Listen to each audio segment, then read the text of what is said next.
நான் இன்றைக்கி உங்களுக்கு செய்து காட்ட போகிறது இப்படி ஒரு ஆங்கிலத்தில் சொல்லப்படும் பவுத், அதாவது பட்டாசு பிடிக்கும் சாதனத்தை எப்படி முறையாக பயன்படுத்துறது அப்படின்னு நான் யூடியூப் தளங்களில் தேடி பார்த்தேன். தமிழில் இப்படியான தொழில்நுட்ப வீடியோ வந்து ரொம்ப குறைவாக இருக்குது. இப்படி ஆனால் நிறைய பேர் இதை இப்படியான சாதனங்களை சிக்கல்களை நான் அவதானிச்சிருக்கிறேன். அதை உங்களுக்கு செய்து காட்டுறதுக்கு தான் இந்த வீடியோவை நான் உங்களுக்கு காட்டுறேன். அதாவது வந்து இப்படி பட்டாசு பிடிக்கும் கருவியில் முன்னால் இருக்கிற இந்த டிப், இந்த பகுதியில் அநேகமாக அந்த நாங்கள் பயன்படுத்துகிற ஈயம் வந்து சில நேரம் இதில் இப்படி ஒட்டாது. அப்போ புதிதாக வாங்குகிறவங்க அதை பயன்படுத்துகிற நேரம் சரியான மாதிரி எதுலேயும் ஒட்டாமல் ஏற்பட சரியான வெறுப்படைஞ்சிருவாங்க. அப்போ அதை எப்படி ஒரு புதிய ஒரு பட்டாசு பிடிக்கும் கருவியை எப்படி தயார் செய்கிறது அப்படின்னு சொல்லி இப்போ நான் அந்த வீடியோவில் பார்ப்போம். இப்போ நான் முதல்ல செய்து காட்டுறேன் எப்படி இந்த ஈயம் வந்து ஒட்டாமல் இருக்குது அப்படிங்கிறத நீங்கள் பார்க்கலாம்.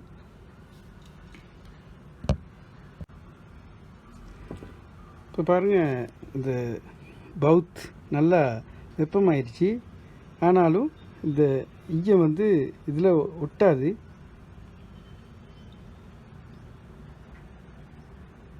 இப்படி உருண்டு ஒட்டி இப்படி கொட்டிக்கிட்டே இருக்கும். நாங்கள் இப்படி ஒரு செப்பு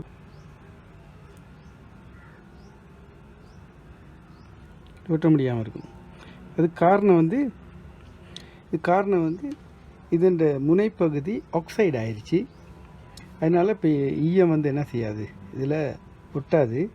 அதுக்கு நாங்கள் பவுத் ஒன்று இப்படி ஒரு பட்டாசு சாதனத்தை வாங்கி முதல்ல என்ன செய்யணும் அப்படின்றத உங்களுக்கு இப்போ நான் செய்து காட்ட போகிறேன். சரி, இப்போ இந்த முனையை முதல்ல நாங்கள் என்ன செய்யணும்னு சொன்னால், இப்படி ஒரு அறம் ஒன்று எடுத்து அதை இப்படி நல்லா தேய்ச்சி சுற்றி என்ன செய்யணும், இப்படி தேய்க்கணும். அதாவது செப்பு நிறம் வெளியே தெரிகிற மாதிரி நல்லா தேய்க்கணும். இன்னும் கூட நம்ம இதை எங்களுக்கு சிறிய மின்சார சாதனங்களில் சிறிய அந்த பகுதிகளை இணைக்கிறதுக்கு சிறிதாக அந்த கூரை நல்லா தீட்டி எடுத்துக்கொள்ளலாம். அதுக்கு நான் வேறு ஒரு பவுத் ஒன்று காட்டுறேன்.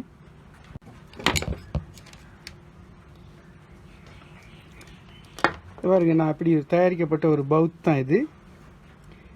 இந்த முனையை பாருங்கள், சிறியது, சின்ன சிப்பு அந்த மாதிரியான டெர்மினல்ஸை ஒட்டுறதுக்கு ரொம்ப இலகுவாக இருக்கும்.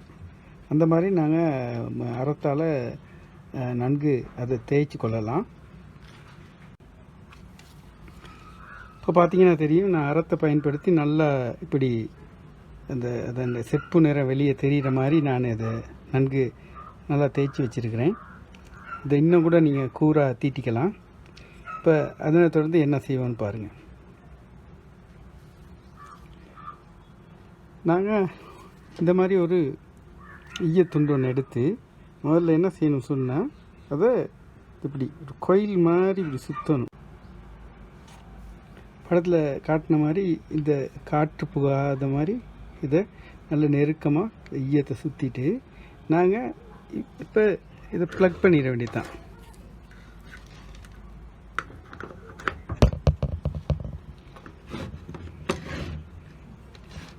ப்ளக் பண்ணிவிட்டு அப்படியே வச்சிட வேண்டியதுதான்.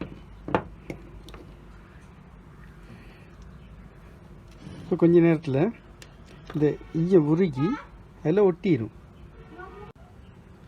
பார்த்தீங்கன்னா இதில் உள்ள ஈயம் வந்து இதில் உருகி ஒட்டிருச்சு. இப்போ இதில் எல்லாம் இறுகி ஒட்டிருச்சு.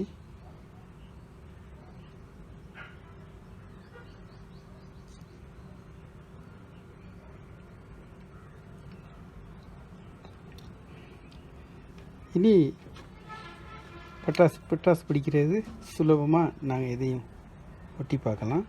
இங்கே பாருங்கள், இலகுவாக எப்படி ஒட்டுதுன்னு பாருங்கள்.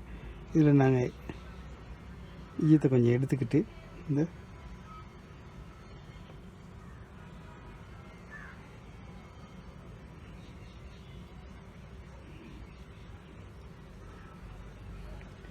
இனியும் இதை பயன்படுத்தி நாங்கள் ஏதாவது செமிகண்டக்டர்ஸ் இல்லாட்டி ஏதாவது மின் சாதனங்களை நாங்கள் ஒட்டி பார்ப்போம்.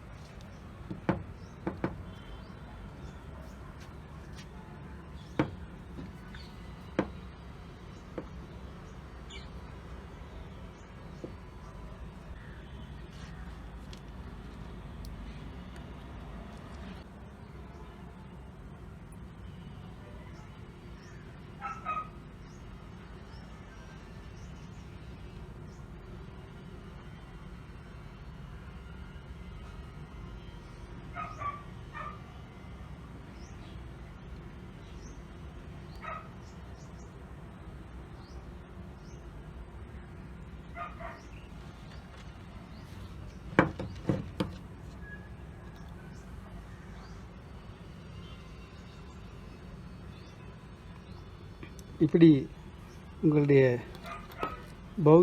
அதாவது பட்டாசு சாதனத்தை இந்த மாதிரி தயார் செய்து வச்சுக்கொள்ளுங்கள். இது ஒரு முறை தான் செய்யணும், வாங்கின உடனே செய்யணும். இதை எடுத்துகிட்டு போயிட்டு வேறு எதையாவது பிளாஸ்டிக் பொருட்கள் இல்லாட்டி வேறு எதையாவது வெப்பமேற்ற அந்த மாதிரியான செயற்பாடுகள் செஞ்சோம்னா பழையபடி இதில் உள்ள ஈயமெல்லாம் கலண்டு இது பழைய அதே பிரச்சனை வரும். அதனால் இந்த மாதிரி பட்டாசு பிடிக்கிற சாதனங்களில் வேறு எதையும் செய்யக்கூடாது. இந்த வேலைகளுக்கு மட்டும்தான் பயன்படுத்தணும். அப்படி பயன்படுத்துறதுக்கு எப்பயும் ஈயம் ஒட்டாமல் எங்களுக்கு ஒரு சிக்கலை ஏற்படுத்திச்சுன்னா திரும்பியும் அறத்தை கொண்டு அராவிட்டு நல்லா சுற்றி நல்லா அராவிட்டு நான் சொன்னபடி காற்று புகாமல் ஈய கம்பியை சுற்றி அப்படியே வெப்பமேற்ற வேண்டியது தான். அப்போ அதில் மேற்பரப்பு ஈயத்தினால் மூடிடும். இனிமேல் ஆக்சைடு பிடிக்காது, ஆக்சைடு ஆகாது. நாங்கள் தொடர்ந்து அதை எங்களுடைய வேலைகளுக்கு பயன்படுத்தலாம்.